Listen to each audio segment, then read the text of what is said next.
Lucas capítulo 21, versículo 7, assim diz a palavra de Deus. Perguntaram-lhe: Mestre, quando sucederá isto? E que sinal haverá de quando essas coisas estiverem para se cumprir? Respondeu ele: Vede que não sejais enganados, porque muitos virão em meu nome dizendo: sou eu. Também chegou a hora, não os sigais. Quando ouvirdes falar de guerras e revoluções, não vos assusteis, pois é necessário que primeiro aconteçam estas coisas, mas o fim não será logo. Então lhes disse: levantar-se-á nação contra nação, reino contra reino, haverá grandes terremotos, epidemias e fome em vários lugares, coisas espantosas e também grandes sinais do céu. Antes, porém, de todas estas coisas, lançarão mão de vós e vos perseguirão, entregando-vos às sinagogas e aos cárceres, levando-vos à presença de reis e governadores por causa do meu nome. E isto vos acontecerá para que deis testemunhos. Assentai, pois, em vosso coração, e não vos preocupardes com o que haveis de responder, porque eu vos darei boca e sabedoria a que não poderão resistir, nem contradizer todos quantos se vos opuserem. E sereis entregues até por vossos pais, irmãos, parentes e amigos, e matarão alguns dentre vós. De todos sereis odiados por causa do meu nome. Contudo, não se perderá um só fio de cabelo da vossa cabeça, e na vossa perseverança que ganhareis a vossa alma. Feche os seus olhos, vamos orar. Senhor Deus, amado Pai, nós colocamos mais uma vez diante de Ti a nossa vida, te suplicando, Senhor, para que o Teu Espírito ilumine a nossa mente, para compreendermos a Tua palavra. Ó Senhor Deus, que a Tua palavra seja alimento espiritual para a nossa alma. Te peço, Senhor Deus, que o Senhor revele a Tua glória por meio da pregação do Evangelho de Cristo, por meio da genuína pregação da Tua palavra. Ó Senhor Deus, que eu diminua para que o Senhor cresça em minha vida, e que os meus irmãos em Cristo não veja apenas um pastor, mas veja o supremo pastor por meio da palavra, nos orientando, nos consolando, nos corrigindo, nos direcionando, Pai. Ó Deus, que a Tua palavra seja guia para nós, mas que a Tua palavra seja alimento e vida para cada um de nós. Nós te pedimos, Pai amado, que o Teu Espírito Santo cative a nossa mente em Tua verdade, e que nada, absolutamente nada, nos tire a atenção de Ti, mas que a Tua palavra, Senhor Deus, chegue ao nosso coração, que a Tua palavra, Senhor Deus, alcance os Teus eleitos, que a Tua palavra, Senhor Deus, confronte os nossos pecados, que a Tua palavra, Senhor Deus, avance e alcance vidas, ó Deus, pois somente, Pai, a Tua palavra é o poder do Senhor para a transformação do nosso coração, do nosso caráter, e de tantos outros aqueles que ainda virão a crer no Teu Evangelho. Pai, nós te pedimos isso. Fala conosco em nome de Jesus Cristo, fala com a Tua igreja em nome de Jesus Cristo, assim nós oramos, amém, amém. Meus irmãos, nesta última semana nós ficamos perplexos com os acontecimentos, com o que aconteceu no nosso país, não somente aqui, mas também em todo o mundo. Como se não bastasse a pandemia, a crise econômica, a crise política, crise de saúde pública, uma nuvem de gafanhoto. Agora, essa última semana, o Brasil noticiou um ciclone que atingiu a região sul do nosso país. Isso, irmãos, nos faz lembrar das palavras de Cristo, ditas aqui nesse texto, quando o Senhor Jesus fala do tempo do fim e dos sinais que antecedem a sua volta. E eu não tenho dúvida, meu querido irmão, minha querida irmã, que nós já estamos no tempo do fim, e que Cristo em breve voltará. Para nós analisarmos esse texto, é importante, a nível de elucidação, nós destacarmos alguns pontos. Em primeiro lugar, o tempo do fim não começou simplesmente por causa de um ciclone, de uma pandemia, de crises econômicas e políticas. Mas o tempo do fim já começou desde o derramamento do Espírito Santo no dia de Pentecostes, quando o apóstolo Pedro abriu o livro para a pregação do Evangelho, a primeira pregação da história da igreja primitiva, e ele, explicando o dia de Pentecostes, leu o trecho do livro do profeta Joel, dizendo que nos últimos dias Deus derramaria o seu Espírito. E aí ele lê esse texto e diz: está se cumprindo nesse dia, Deus derramou o seu Espírito no dia de Pentecostes, ou seja, os últimos dias raiaram nesse derramamento do Espírito Santo sobre a igreja. Segunda verdade sobre o tempo do fim é que Cristo, Ele tem o total controle de todas as coisas.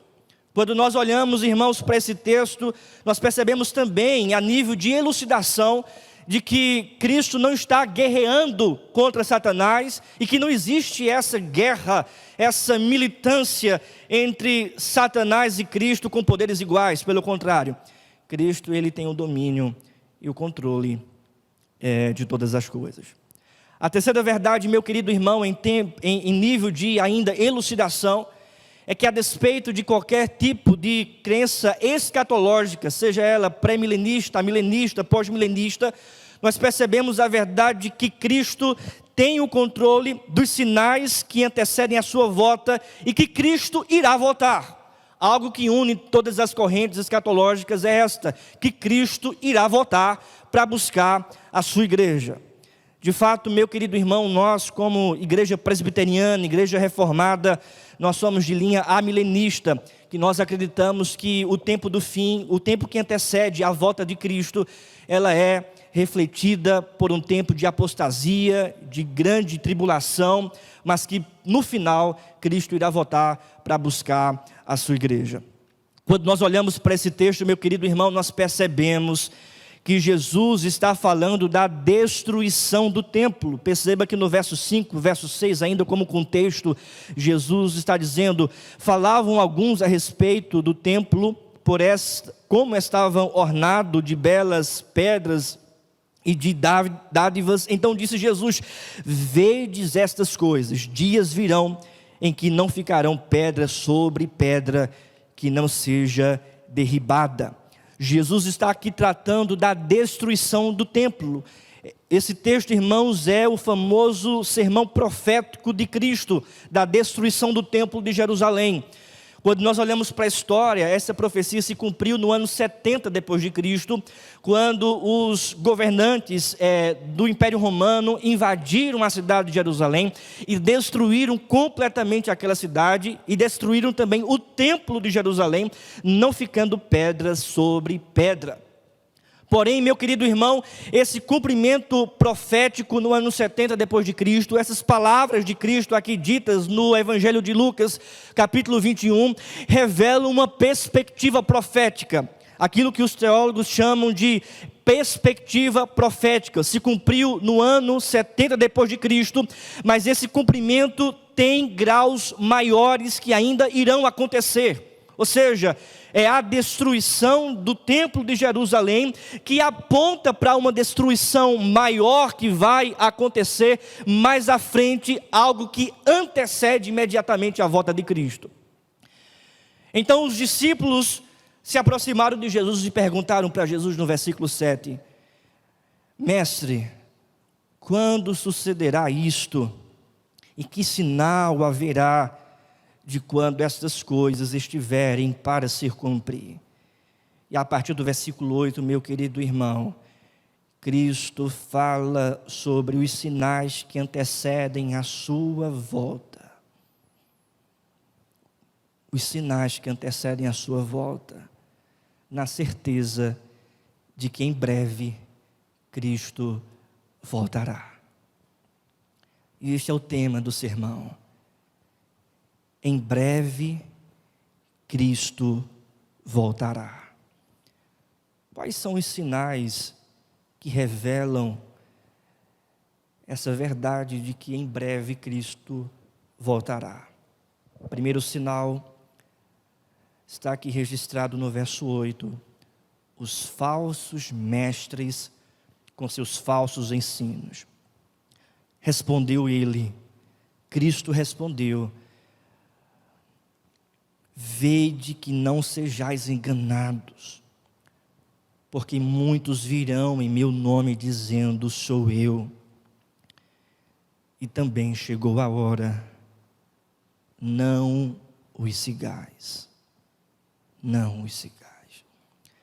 A primeira característica, o primeiro sinal aqui apresentado por Cristo da volta dele, é que no tempo do fim vão surgir falsos profetas, falsos mestres, falsos cristos, ensinando um falso evangelho, um falso ensino, uma falsa palavra.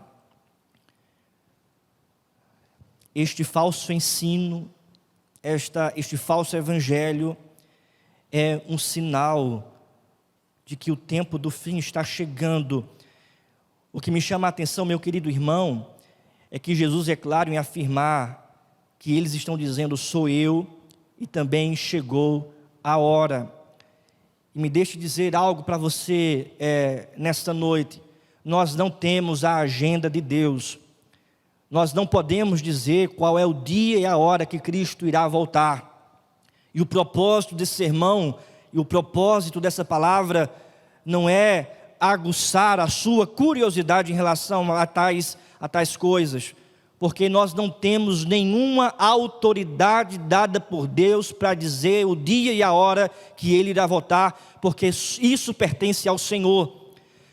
Mas o propósito desse sermão é apresentar os sinais que antecedem a sua volta, com o objetivo de ficarmos atentos e darmos testemunhos e sermos perseverantes. E o primeiro sinal é exatamente esse, que muitos dirão, chegou a hora, vai ser tal dia, vai ser tal ano, vai ser tal momento. Muitos se levantarão dizendo que o retorno de Cristo será em tal momento, em tal ano, em tal data. E eu me lembro, irmãos, que no ano de 1998, 99, estavam dizendo, em 2000 Cristo irá voltar. E depois de um tempo, outros se levantaram dizendo, no ano de 2012 Cristo irá voltar. E muitos ficam se levantando dizendo, em tal data, tal dia Cristo irá voltar. Não sejam enganados, não acreditem, é falso profeta, falso mestre, porque ninguém detém a agenda de Deus. Somente Deus, irmãos, o conselho da sua vontade, conhece o dia e a hora exata, o momento certo, a data certa da sua volta. Este é um sinal da volta de Cristo, que muitos irão se levantar dizendo, Ele vai voltar tal dia, mas não acrediteis, porque isso é um sinal de falsos mestres, que se levantam para pregar um falso evangelho, enganando a muitos. Na verdade, esses falsos mestres que dizem deter a agenda de Deus, na verdade apenas estão revelando que são falsos mestres e falsos profetas, estão apenas revelando que o tempo do fim está chegando, porque Cristo disse que este era um sinal. Uma outra verdade, meu querido irmão, é que muitos têm se levantado como falsos pastores, falsos mestres, falsos apóstolos, falsos patriarcas,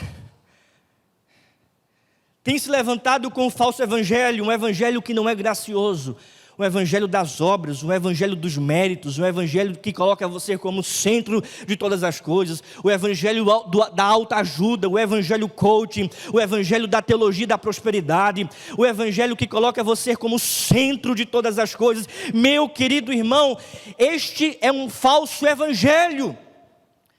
O apóstolo Paulo falando sobre este falso evangelho no capítulo 1 da sua carta aos Gálatas, o apóstolo Paulo, ele diz no versículo 6 do primeiro capítulo da carta aos Gálatas, admira-me que sejais passando tão depressa daquele que vos chamou na graça de Cristo para um outro evangelho.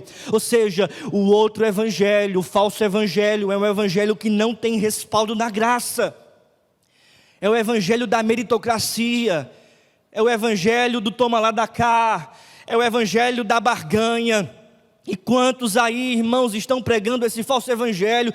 Quantas falsas igrejas com falsos pastores estão anunciando o falso evangelho? É a rosa ungida, é a coluna da vitória, é o lenço ungido, é falsos mestres com falsas profetadas, pulpiteiros que têm enganado a muitos com falsas profecias e ferido o povo de Deus. Não sejam enganados, diz o Senhor Jesus Cristo, porque isto é um sinal do tempo do fim. O verdadeiro evangelho, porém, é um evangelho firmado na graça de Cristo. O apóstolo Paulo, no versículo 7, ele ainda alerta sobre esse falso evangelho do capítulo 1 de Gálatas, e ele diz: o qual não é outro, senão de alguns que vos perturbam e querem perverter o evangelho de Cristo. Mas ainda que nós, o mesmo um anjo vindo do céu, vos pregue evangelho que vá além do que vos tenho pregado, seja anátema. Assim como já dissemos, e agora repito, se alguém vos prega evangelho que vai além daquele que recebestes, seja anátema. Paulo, meu querido irmão, chega até a afirmar o seguinte, ainda que um anjo venha do céu e vos pregue um evangelho que vá além da graça, que este evangelho seja anátema. A palavra anátema quer dizer maldito. Por que é maldito este evangelho? Porque o falso evangelho leva as pessoas para o inferno, para um engano, para uma falsa salvação. Veja, o falso evangelho traz uma falsa salvação, traz uma falsa perseverança e uma falsa esperança. Não sejam enganados, irmãos, pelo falso ensino, pelo falso evangelho. O próprio Cristo dizendo no verso 8 de Lucas 21, vede e não sejam enganados, porque muitos virão em meu nome. E eles dizem, é em nome de Cristo, é em nome de Deus. Eles dizem, é em nome do Senhor, mas nem tudo que é em nome de Deus é de fato do Senhor. Não sejam enganados. Quantos pastores, pregadores nas redes sociais têm enganado a muitos, dizendo até mesmo que pregam o evangelho da graça, mas essa graça não é a graça de Deus, não é a graça de Cristo. Porque a graça de Cristo que salva cada um de nós das consequências do pecado é a mesma graça que também transforma a nossa vida dos nossos pecados. Veja bem, a graça que nos salva da consequência dos nossos pecados é a mesma graça que nos liberta da escravidão dos nossos pecados. E tem muita gente aí dizendo que essa graça é uma graça que te permite pecar, que não tem problema de você viver uma vida de pecado, que não tem problema você, jovem solteiro, viver numa vida de fornicação, que não tem problema se você casado cometer adultério ou se divorciar, se separar, né, da sua esposa ou do seu marido por qualquer motivo, sem ser pelo motivo lícito apresentado por Cristo, que é o adultério. Ou seja, tem muitos aí apresentando uma graça, mas essa graça não é a graça de Cristo que transforma e nos liberta da escravidão do pecado. É uma graça libertina, é uma graça mundana, é uma graça pecaminosa, é uma graça diabólica, é uma graça que não vem da santidade de Cristo. Muitos em meu nome estão aí dizendo: sou eu. Mas não é ele, não tem parte com ele, não vem dele. Pois isso é um sinal de que em breve Cristo irá voltar. Os falsos mestres com os falsos ensinos. O segundo sinal, irmãos, da volta de Cristo está no versículo 9, que são as conturbações militares. Quando ouvirdes falar de guerras e revoluções, não vos assusteis, pois é necessário que primeiro aconteçam estas coisas, mas o fim não será logo. Então lhes disse: levantar-se-á nação contra nação, reino contra reino, reino contra reino. Não é à toa, meu querido irmão, que nos nossos dias, como nós ouvimos falar em guerras, como nós ouvimos falar em rumores de guerras, como nós estamos ouvindo falar em rebeliões, revoluções, como diz a palavra: quando ouvirdes falar de guerras e revoluções, não vos assusteis. São rumores de guerras o tempo todo. Nós ligamos o noticiário, está lá os rumores de guerras. Mais do que isso, os rumores de revoluções. São rumores em todos os lugares, não somente no nosso país, mas se você ligar na CNN internacional, é rumores de guerra em tudo que é canto. Naquela região da Palestina, os rumores de guerra são ininterruptos. Quando nós olhamos para o nosso tempo, para os nossos dias, meus irmãos, nós percebemos que esses rumores de guerras, esses reinos contra reinos, nações contra as nações, revelam apenas que o tempo da volta de Cristo está se aproximando. Que Cristo irá voltar. Que Cristo irá retornar. Levantar-se-á nação contra nação e reino contra reino. Ou seja, não fiquem assustados, não fiquem atemorizados, não fiquem amedrontados. Diz a palavra do Senhor: não vos assusteis, pois é necessário que primeiro isso aconteça, mas o fim não será logo. Ou seja, é o começo do tempo do fim, são as primeiras dores, é o primeiro momento. Esses rumores de guerra, meu querido irmão, essas revoluções, essas guerras, reino contra reino, nação contra nação, revela que Jesus está voltando, que o tempo da volta se aproxima, de que um dia Cristo irá voltar nas nuvens e o nosso Redentor irá nos levar para a eternidade. É por esta razão que ele diz: não vos assusteis. Não vos assusteis.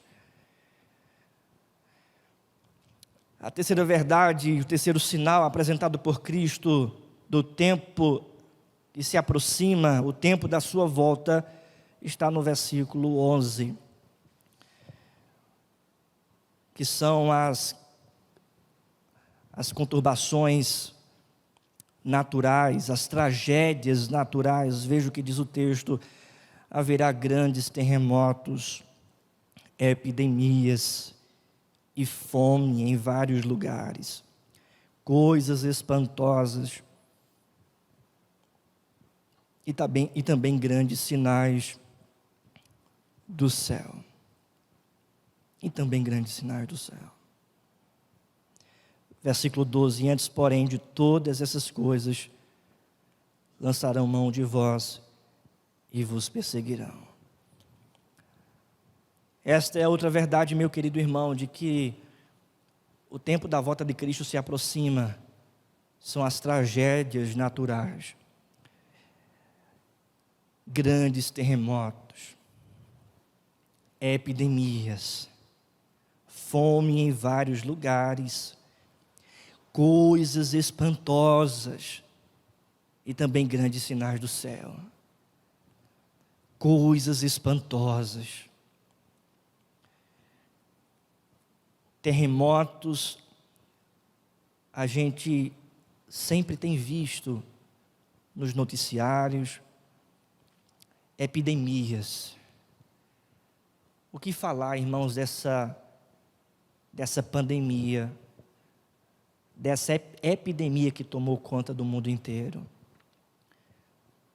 Eu me lembro que eu fiz uma breve reflexão na escola dominical, aqui na igreja, falando um pouco sobre esse texto, algum tempo atrás, e a nossa irmã Valquíria me perguntou, pastor, essa palavra epidemia, o que de fato ela significa? Porque é uma palavra da academia, da medicina, daqueles que estudam essa área, né, do vírus, né, de epidemias. Ela fez essa pergunta para mim, eu tive a curiosidade de ir para o texto grego, e de fato, irmãos, essa palavra, ela revela, ela significa as pestes, as doenças que se espalham por uma região e pelo mundo. Quando nós olhamos, irmãos, para a nossa situação, para a situação dessa pandemia que tomou conta do mundo inteiro, do coronavírus, muitas pessoas sendo infectadas, outras infectadas mais assintomáticas, outras passando por crises de saúde tamanha que chegam até a falecer, e esse terror que tem assolado o mundo inteiro. E isso, irmãos, revela uma única verdade, de que Cristo irá voltar, de que Jesus vai voltar para buscar a sua igreja. A gente olha para esse texto e nós percebemos, ele diz, epidemias e fome em vários lugares. Recentemente eu estava ouvindo um pastor presbiteriano chamado Antônio Carlos Costa falando da fome de pessoas que vivem em favelas lá no Rio de Janeiro, gente passando fome, gente sem comer. O que falar das pessoas que não alcançam voz e não têm voz na mídia e que nós não sabemos. Fome em vários lugares. Coisas espantosas, diz o texto, meu querido irmão, um ciclone na região sul do Brasil, algo que nunca foi noticiado no nosso país, pandemia, nuvem de gafanhoto, coisas espantosas, também grandes sinais do céu. Isso tem espantado, isso tem sido um alerta, isso tem sido um saculejo de Deus para o mundo, dizendo: o tempo está chegando, arrependei-vos, porque o reino pleno de Deus vai ser apresentado diante de nós. O apóstolo Paulo, escrevendo a sua carta para Tito, ele diz: nós estamos aguardando o dia da manifestação da sua glória, o dia da sua volta, o dia onde veremos o reino glorioso, pleno de Cristo, onde nesse dia todo joelho irá dobrar e toda língua irá confessar que Jesus Cristo é o Senhor. Portanto, esses sinais, irmãos, são apresentados por Cristo para dizer para cada um de nós: ó, não vos assusteis, o tempo do fim está chegando, o tempo se aproxima, Cristo irá voltar para buscar a sua igreja. Portanto, arrependei-vos, confessai a Deus os vossos pecados, convertei-vos ao Senhor, buscai pela graça e misericórdia de Deus, porque esta é a palavra de Deus para a sua vida e para todas as nações, para o mundo inteiro. Nesses últimos dias, irmãos, Deus tem levantado os seus profetas, Deus tem levantado os seus pastores para anunciarem a sua palavra em todos os lugares deste mundo, por meio da internet, por meio das redes sociais, por meio de plataformas, por meio de missionários que estão em lugares distantes deste mundo. Ou seja, Deus tem levantado os seus profetas para anunciarem a sua palavra, para pregarem com fidelidade a sua palavra, para anunciarem sobre o reino de Deus que está chegando, este reino pleno. Nós acreditamos, meu querido irmão, que o reino de Cristo já chegou, mas é o já e ainda não, porque o reino pleno e glorioso, imaculado, manifestado do Senhor ainda vai aparecer no dia da sua volta.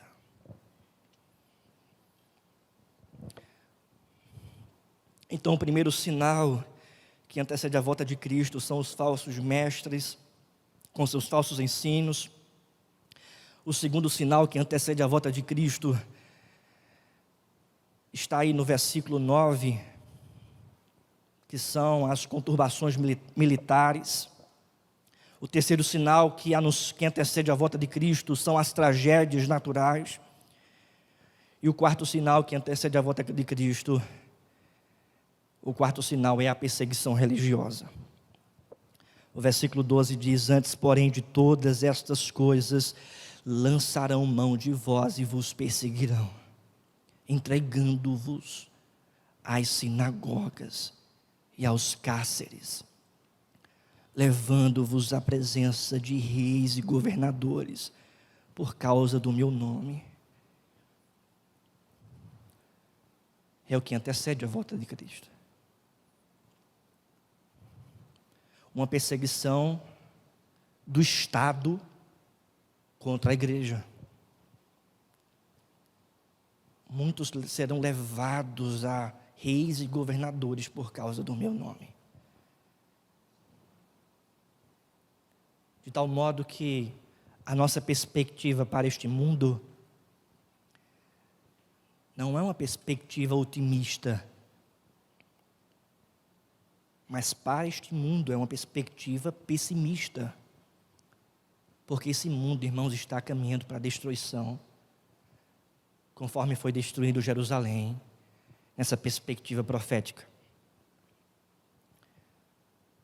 A nossa perspectiva otimista em relação ao reino que virá, e não ao reino deste mundo. Porque no que diz respeito a este mundo, Pedro, nós somos peregrinos, forasteiros, né? Nós estamos aqui caminhando como um peregrino, indo para a glória, para o reino e para o governo, onde o qual Cristo é Senhor pleno. Então veja, haverá essa perseguição dos governos, dos reinos deste mundo. Lançarão mão de vós e vos perseguirão, entregando-vos às sinagogas e aos cárceres, levando-vos à presença de reis e governadores por causa do meu nome. É por causa do nome de Cristo. De tal modo, meu querido irmão, que quando nós olhamos para os nossos dias, nós percebemos já uma perseguição. Conversando recentemente com o presbítero Edelweiss e Valquíria, eles falaram sobre essa perseguição. Pastor, essa perseguição já existe, essa perseguição ideológica, essa perseguição contra a igreja, em vários lugares. E de fato, meu querido irmão, nós percebemos essa perseguição, que existe já uma perseguição religiosa, ideológica, contra a igreja de Cristo. Recentemente, eu estava nas minhas redes sociais, e uma pessoa me perguntou: mas você é pastor? E eu disse: eu sou pastor. E aí, pelo fato de eu responder que sou pastor, essa pessoa já teve as suas os seus preconceitos, as suas predisposições já contra a figura de um pastor, falando mal do pastor, falando mal da igreja, falando mal do povo de Deus, com ódio no coração, não simplesmente por causa de de outros e de muitos que mancham o nome de Cristo, mas simplesmente e unicamente, primordialmente por causa da palavra, porque a palavra de Deus diz que eles vão se levantar contra a igreja.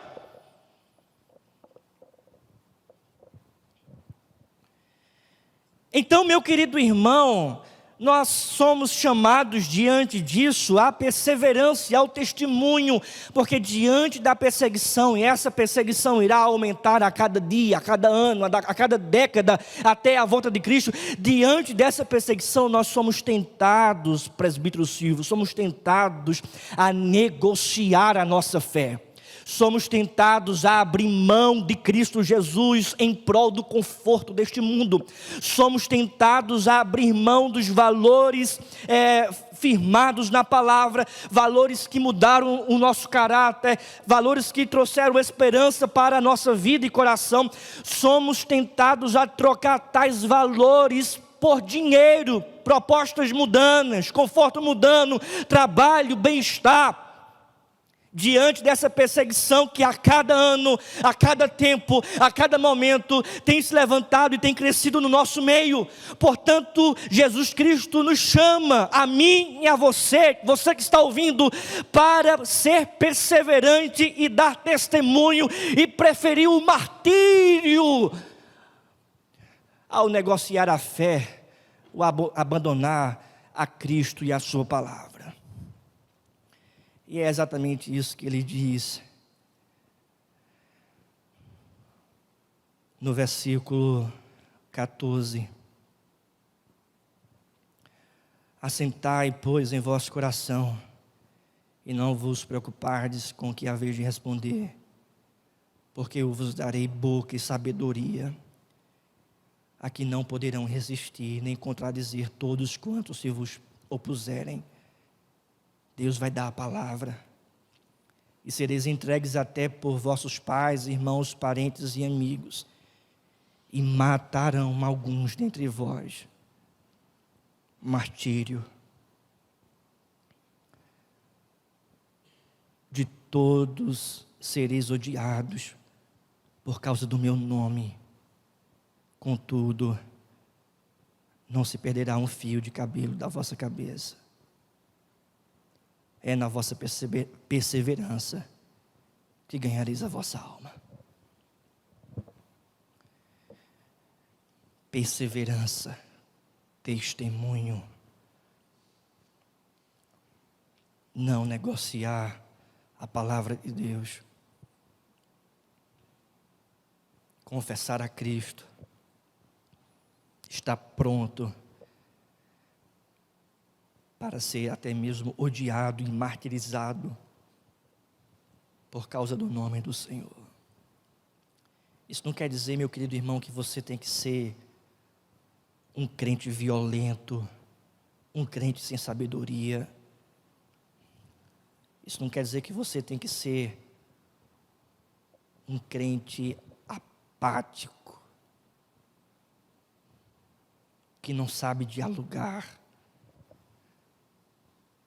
que ao invés de conversar, berra pela boca. Não é essa a palavra de Cristo para você.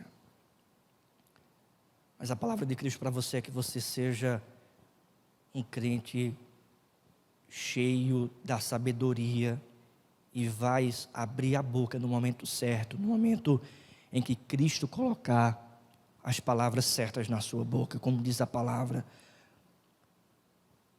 Porque eu vos darei boca e sabedoria, a que não poderão resistir. Ah, meu querido irmão, tem muita gente tentando lutar contra este mundo sem sabedoria. E o mundo resiste àquele que não tem sabedoria. Não é isso que Deus tem nos chamado para fazer. Mas Deus tem nos chamado para sermos perseverantes nesse mundo e não negociarmos os valores do reino, mas sermos fiéis e darmos testemunho, preferir até mesmo um martírio ante a abandonar ao nosso Senhor, mas sobretudo com a sabedoria que vem do Mestre, com a palavra da verdade e sábia que vem de Cristo, a qual o mundo não pode resistir.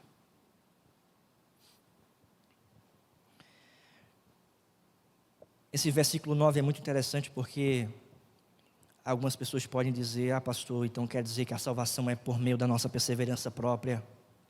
E não. Antes do versículo 19 há o versículo 18 que diz: não se perderá um só fio de cabelo da vossa cabeça. Por quê? Porque Deus tem o controle da sua vida. Então o fato de Deus ter o controle da sua vida é o fato de você perseverar, e não o contrário. E aqueles que perseveram até o final e não negociam os valores do reino de Cristo, mas dão testemunho, é porque sobre estes Cristo tem controle. É a preservação de Cristo que antecede a perseverança dos santos. A preservação de Cristo para com seu povo que antecede a perseverança dos eleitos de Deus que perseverarão até o final. Isso é marca da graça do Senhor, da graça de Deus.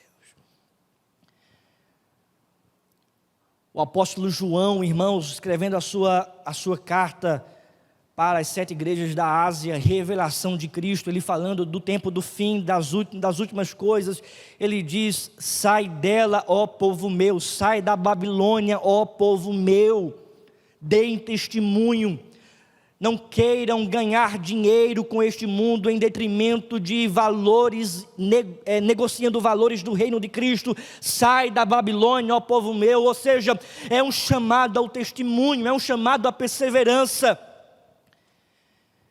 É bem verdade, meu querido, nesse tempo que nós estamos vivendo, nós ficamos curiosos em relação ao que está acontecendo. Nuvem de gafanhoto, ciclone no Brasil, pandemia, e a gente tenta estudar essas coisas. E muitos de nós se tornamos especialistas em determinados assuntos. Porém, o que Cristo nos chama nessa noite é de sermos não especialistas no coronavírus, na política, no governo deste mundo, não em sermos especialistas nas coisas deste mundo, mas em sermos especialistas em relação à palavra de Deus, ou seja, em esperarmos na palavra de Deus, em colocar a palavra de Deus como prioridade em nosso coração, de olharmos para o reino dele, antes mesmo de olharmos para as coisas deste mundo, e de ficarmos não preocupados em relação ao coronavírus, não ficarmos preocupados apenas em relação a essa pandemia, a essas coisas que estão acontecendo, mas de ficarmos preocupados com a nossa alma, a alma do nosso irmão, a alma daqueles que estão perecendo por causa de não conhecerem o evangelho da graça, porque muitos estão trilhando o caminho do inferno, porque não se arrependeram dos seus pecados, porque ainda não ouviram falar de Cristo. E Deus tem chamado você, igreja do Senhor, para levantar essa bandeira do evangelho e serem testemunhas do Senhor neste mundo, perseverando, anunciando a palavra. Quantas pessoas, irmãos, nesse tempo têm anunciado sobre política o tempo todo? Quantas pessoas nesse tempo têm anunciado em suas redes sociais, nas suas conversas, sobre a questão do coronavírus? São tantos. Quantas pessoas têm anunciado nesse tempo sobre os problemas do governo, sobre as soluções do governo, sobre aqueles que defendem o governo terreno, sobre aqueles que são contra o governo terreno? Meu querido irmão, Deus tem nos chamado para algo maior, algo sublime, algo que não é deste mundo. Portanto, igreja do Senhor, se levante para anunciar as verdades do reino eterno. E essas verdades, irmãos, são as verdades que de fato trazem esperança para a humanidade. É uma palavra de urgência, é uma palavra, irmãos, de clamor, onde Deus tem nos chamado, meu querido, para darmos testemunho e sermos perseverantes neste mundo, anunciando a verdade do seu reino e do seu evangelho. O que devemos anunciar? O evangelho, que Cristo veio para morrer pelos nossos pecados, que Cristo está voltando. O que devemos anunciar? O evangelho, que por meio da cruz de Cristo os nossos pecados são perdoados. O que nós devemos anunciar é o evangelho, que se nós não nos arrependermos dos nossos pecados, nós seremos condenados à morte eterna, porque o salário do pecado é a morte. O que nós devemos anunciar? Nós devemos anunciar o evangelho. Arrependei-vos, porque está próximo o reino pleno de Deus. O que nós devemos anunciar? Nós devemos anunciar o evangelho de Cristo, que por causa de um todos pecaram e nascem em pecado, mas por causa de um só, Cristo Jesus, e por meio da sua obra, nós nascemos para a vida e vida eterna. O que nós devemos anunciar, meu querido irmão, é anunciar o Evangelho, que não existe outro caminho, verdade e vida a não ser por meio de Cristo. O que nós devemos anunciar é anunciar o Evangelho, que Cristo é a esperança para o perdido, que Cristo é a transformação do nosso coração, que Ele é a libertação de todos os nossos pecados, que nele nós temos esperança, que a salvação não depende dos nossos méritos, esforços e capacidades, mas depende unicamente de Cristo, do mérito de Cristo, da obra de Cristo, da cruz de Cristo, e por meio dele, crendo nele, depositando a nossa fé nele, nós somos justificados e recebemos vida eterna. Este é o Evangelho que Deus convoca a igreja para nesses dias anunciar, relembrar, trazer à nossa memória a sua convocação de antigamente, ide por todo o mundo e pregai o Evangelho a toda criatura. Cristo nos chama para isso. É a mensagem primordial. A mensagem, portanto, primordial é aquela mensagem que você gasta tempo. A mensagem primordial é aquela mensagem que você investe tempo. A mensagem primordial é aquela mensagem que você constantemente, sistematicamente fala. Por mais que você diga, pastor, a minha mensagem primordial é esta. Mas se você gasta tempo em outra mensagem, se você investe tempo em outro tipo de mensagem, se você gasta seus esforços, suas lutas em outro tipo de mensagem, sistematicamente, continuamente, isso revela que a mensagem primordial do seu coração é outra. A sua luta primordial é outra.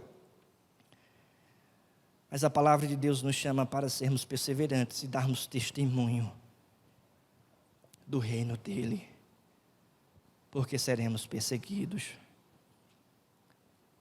Mas nós devemos perseverar. Por fim, meu querido irmão, no versículo 20 ao versículo 24, Jesus Cristo fala dessa tribulação mais intensificada. Alguns teólogos chamam de a grande tribulação, que ainda vai acontecer. Inclusive, no versículo 13, ele diz, isto vos acontecerá para que deis testemunho. Ou seja, todas essas tribulações hão de acontecer para que a igreja dê testemunho, para que a igreja não negocie a sua fé, para que a igreja saia da sua zona de conforto, mas que esteja com Cristo, para que a igreja ainda perca dinheiro, profissão, trabalho, mas que não negocie os seus valores e estejam com Cristo, dando testemunho. Esse é o chamado. E a partir do versículo 20, então até o versículo 24, de uma forma profética, fazendo algumas figuras de linguagem que é uma característica de uma profecia apresentada aqui nesse gênero da narrativa em Lucas capítulo 21, o próprio Jesus Cristo fala dessa tribulação mais intensificada, essa tribulação mais feroz, que diz também a palavra de Deus que por causa dessa tribulação Deus vai abreviar o tempo, porque os eleitos do Senhor, os eleitos de Deus não suportariam. Mas Cristo não vai nos livrar da tribulação, mas vai nos livrar na tribulação. Na tribulação nós devemos dar testemunho. E na tribulação que ainda vai acontecer, essa tribulação mais intensificada, nós devemos dar testemunho. Então chegará o fim. Versículo 25. Haverá sinais no sol, na lua e nas estrelas, sobre a terra, angústia entre as nações em perplexidade por causa do bramido do mar e das ondas. Haverá homens que desmaiarão de terror pela expectativa das coisas que sobrevieram ao mundo, pois os poderes do céu serão abalados. Então se verá o Filho do Homem vindo numa nuvem com poder e grande glória. Ora, ao começarem estas coisas e suceder, exultai e erguei a vossa cabeça, porque a vossa redenção se aproxima. Ou seja, meu querido irmão, em breve Cristo irá voltar. Em breve Jesus voltará. e se verá o Filho do Homem vindo numa nuvem com poder e grande glória. Ou seja, a volta de Cristo será visível, a volta de Cristo será gloriosa, a volta de Cristo será uma volta poderosa. Todos verão, todos ouvirão, todos contemplarão o Filho do Homem vindo numa nuvem com poder e glória. Nós olhamos para esse texto e nós percebemos no versículo 25, 26, que há um pessimismo nesse mundo. Os mares estarão agitados, as nações em perplexidade por causa do bramido do mar e das ondas. Ou seja, é uma forma da poesia hebraica, uma forma de linguagem hebraica utilizada por Cristo para descrever as tribulações. Esses mares, irmãos, agitados, essas ondas, são as tribulações contra a igreja. A igreja vai passar por essas tribulações, o povo vai estar perplexo, o mundo vai estar angustiado. Esse tempo péssimo que o mundo está acontecendo e que vai ser intensificado, irá acontecer, mas então, Cristo irá voltar. Jesus irá aparecer numa nuvem com poder e glória. E nesse tempo, diz a palavra, exultai e erguei a vossa cabeça, porque a vossa redenção está perto, se aproxima. Que redenção é essa? É a plena redenção dos nossos pecados, onde estaremos na glória eterna sem pecado algum. Porque quando Cristo voltar, como diz a palavra, os mortos ressuscitarão primeiro, os vivos serão arrebatados e se unirão com Cristo nos ares. Cristo é a porta e por meio dele nós entraremos na nova Jerusalém, no novo céu e na nova terra, na nova Canaã. E então o peregrino chegará em sua casa. A noiva vai se encontrar com o noivo e estaremos eternamente na glória eterna. A redenção plena, redenção do nosso corpo pecaminoso, porque estaremos em corpos glorificados. Redenção completa de Satanás e do diabo, porque na volta de Cristo o diabo será destruído e lançado no lago de fogo. Redenção desta Babilônia, deste mundo que ainda nós vivemos, porque estaremos em um novo mundo, em uma nova terra, em um novo céu. Redenção do desespero da nossa alma, da angústia, da ansiedade, dos resquícios da queda humana que ainda aflige o nosso coração. Redenção das doenças, redenção do câncer, redenção da dor, redenção da morte.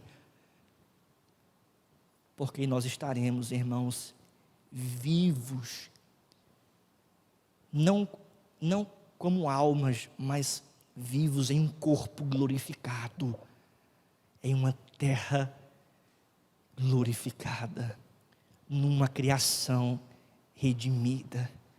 Porque até mesmo o apóstolo Paulo diz que a criação aguarda a manifestação dos filhos de Deus. E aí o tempo do fim é apenas o início de uma nova realidade com Cristo. Portanto, em breve Cristo irá voltar para buscar a sua igreja. Cristo tem total controle de toda a história da humanidade.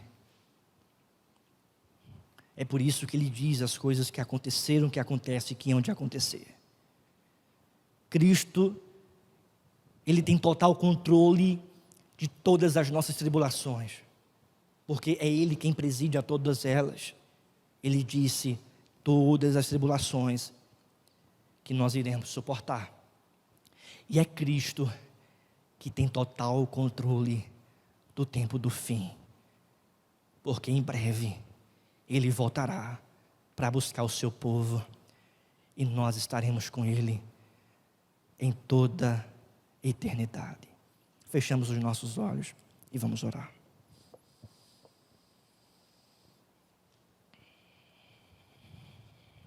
Senhor Deus, amado Pai,